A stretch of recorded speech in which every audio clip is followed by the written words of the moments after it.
This is the weekly sales meeting for July 14th, 2024. My name is Chris Fleming. You can reach me at chris@cdmediaconsulting.com or go to our website at cdmediaconsulting.com. Today's topic, always show the Rolex. Rolex is a renowned Swiss luxury watchmaker. The irony may be that it was founded in London, England in 1905 by Hans Wilsdorf and Alfred Davis. There it was known as Wilsdorf and Davis. They specialized in importing Swiss movements. They placed them in quality watch cases. In 1908, Wilsdorf registered the trademark Rolex. From there, the brand began to gain recognition for its precision and reliability. A significant milestone in Rolex's history came in 1910. It was the first wristwatch in the world to receive the Swiss Certificate of Chronometric Precision. This was awarded by the official Watch Rating Center. It marked the beginning of Rolex's reputation for precision timekeeping. Another pivotal moment came in 1926. It was the introduction of the Oyster case. This was the first waterproof and dustproof watch case in the world. This innovation revolutionized the watch industry. It laid the foundation for Rolex's reputation for durability and reliability. Throughout the 20th century, Rolex continued to innovate. It introduced iconic models such as the Submariner in 1953. This was the first watch designed for diving professionals. In 1956, it introduced the Day-Date. This was the first wristwatch to display both date and the day of the week spelled out in full.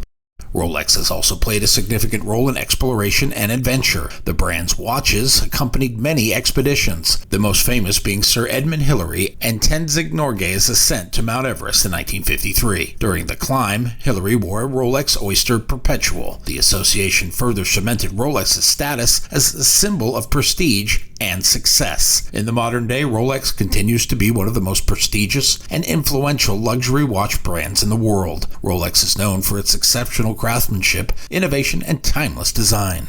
Rolex maintains a deliberate strategy of exclusivity. It does so by limiting the production of its watches. It carefully controls distribution. This scarcity contributes to the perception of Rolex watches as desirable luxury items. It further enhances their prestige. Rolex's combination of heritage, craftsmanship, and innovation makes them admired and sought after. Their association with achievement and exclusivity established it as a symbol of prestige and luxury, and there's a reason they have never had a sale in the history of the company. Rolex as a brand generally does not take part in traditional sales events. It does not discount its products. This practice is in line with its strategy of maintaining exclusivity. It upholds the perceived value of its watches. Instead of offering discounts, Rolex focuses on providing exceptional craftsmanship. They focus the brand on quality. They deliver exceptional customer service. This is what justifies its premium pricing. Rolex watches do not typically go on sale through authorized dealers. They never go on sale directly from the company. But there are instances where pre-owned Rolex watches may be available at sale prices. In these cases, the price reduction is often due to factors such as age, condition, or rarity. It remains a symbol of top value and luxury in the watch market, and an example to use to hold fast to the best products in your line. My father runs a retail store and has for 50 plus years. My father and his brother were all partners in the same retail store. It is the place where many of my now infamous lines were first uttered. My grandfather was a funny guy during general conversation, but if you had told him to go out and be funny, he would not have done very well. My father runs the place now. He's almost 80, and he still goes to work every day. He believes the place might fall apart without him. Truth be told, he might fall apart still going to work every day, but that's a story for another day. I worked there as a teenager and throughout my college years. One thing I learned, aside from how to sell, is that sellers will rarely venture outside the comfort zone of their frame of reference. They tend to base everything on what they deem valuable. Their price consciousness is based on their idea of what things cost. The value proposition is viewed through their lens, not the customer's. You see, my father had one weak seller. It didn't make this person a bad human being. This seller was miscast for the role in question. This person had a glass ceiling that could not be penetrated. That glass ceiling was based on that person's socioeconomic condition. If a product was perceived to be too expensive for the seller personally, then it never saw the light of day. Anyone who observed this person in action for any extended period would see the pricing default. Even if the customer wanted to see something better, fear would take over and the sale remained on the low side, while another seller would have taken that same customer to a better product with a higher threshold. That seller's economic status set a threshold of success that was only based on small orders. That was their comfort zone. Their perception of value was clouded by personal bias. Many professional sellers take this conventional wisdom to work every day.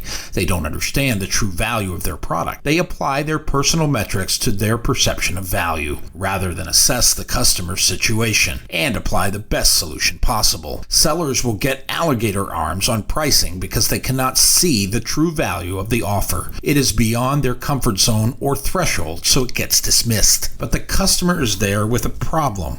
As a seller, you can provide a solution. You can set the threshold of perception by what you say next.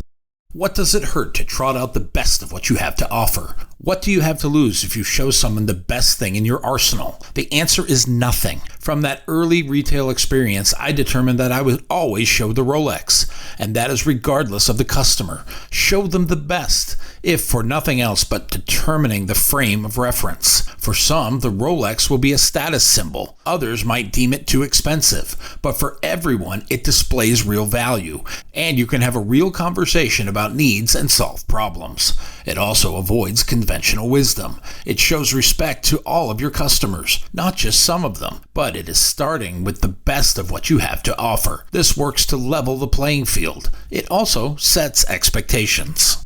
Automobile sellers and jewelry sellers are the best at this. They will show everyone whom they can talk to the best, the top end, the shiny, and the sparkly. No one is ever insulted by seeing the best of what you have. They may be insulted if they later found out you had the best and didn't show it to them. It also opens the conversation to everything on the table. Media sellers, for some reason or another, have an inferiority complex about what we sell. We are like that seller who worked for my father. We impose our own socioeconomic ceiling. We don't want to show the best and most expensive product we have. We are somehow intimidated by our offering. We then apply our own socioeconomic ceiling to the process. We leave the Bentley in the barn. I have never understood why. It could be that conventional wisdom says we don't want to scare away the prospect too soon, as if it were a fishing expedition, and we should take the little nibbles as they come. It could be we are thinking small in general. This small thinking is based on our socioeconomic condition. It could be an ask big, miss big, ask small, miss small mentality. If we ask for low dollar amounts, we won't scare the customer too soon and they will do business with us. Then we can grow the customer on the next sale. But that next sale at a higher level never comes. That is the point. Whatever you establish as the value proposition on the first sale becomes the value of your product to the customer. What you establish as the value proposition on the first sale is the value. You rarely grow the customer beyond that point. That number becomes a permanent fixture in every future conversation. Whatever it is, we need to stop it and stop it now. With every conversation, we are framing our customer relationship. We do it every time we make an ask. The size of the last ask is the value your customer will place on the business relationship. You must not only maintain a high value proposition for your product, but maintain it for yourself. You need to ask the right questions to determine who and what you are dealing with, and to determine what their economic condition is. For instance, if you are calling on a car dealer, you may find out that the car dealer spends more a month on coffee than you are asking for. If that is the case, do you think you will get the time of day? You must be in the right frame for the conversation. One of my favorite questions to ask potential sellers in a job interview is asking for how much money makes you uncomfortable. What I want to know is what the threshold of pain is, and I want to know where the height of the self-imposed ceiling is. If that answer is below the monthly order average on any of our products, that person doesn't work for us. Ever. I will encourage them to try another line of work. Before I managed teams, I can think of many sellers where I worked who had this same problem. There's no telling the amount of business they cost these companies by undervaluing the product, and they did so based on their own perceptions. Someone once told me you work as hard in Los Angeles or New York as you do in Kirksville, Ottumwa. The difference is the orders have more zeros. This means you're going to do as much work for the $200 order as the $20,000 order. If that is the case, shouldn't you ask for the big one? After all, you're already there. Some years ago, I took over a heritage operation. This office had a seasoned sales staff. The irony of this seasoned staff was that the top biller was the worst at this. This person also had a self-imposed ceiling. My top biller couldn't understand my desire to charge more for our product. This seller couldn't understand why we wanted our customers to get used to spending more to achieve success. This veteran seller had become accustomed to selling low-dollar offers, and this seller was giving away our precious inventory. Prior poor training had created a mentality of any order is a good order.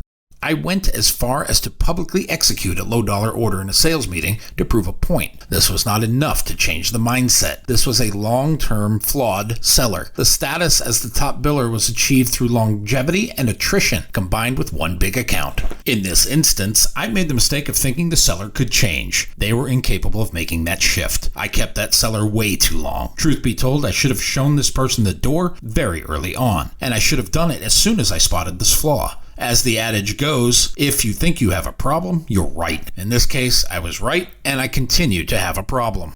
Don't fall victim to conventional wisdom. Change your bad habits if you have them. Don't self-impose imaginary thresholds that only make sense in your mind. Treat all of your prospects and customers with the respect they deserve. Dust off the Rolex from the back and polish it up. Make sure you take the Bentley out for a spin with every customer. Believe me, you will not insult anyone by thinking they are the best and thinking they deserve to see the best. It will set an infinite ceiling of possibilities for your business relationship, and you will stop leaving money on the table. Make it a new rule, a new mantra. Always show the Rolex. My new book, 21st Century Sales Success, is now available on Amazon.com. If you like what you have heard here today, please consider ordering a copy or two. You can always send one to a friend. Go to cdmediaconsulting.com right now and follow the instructions to order.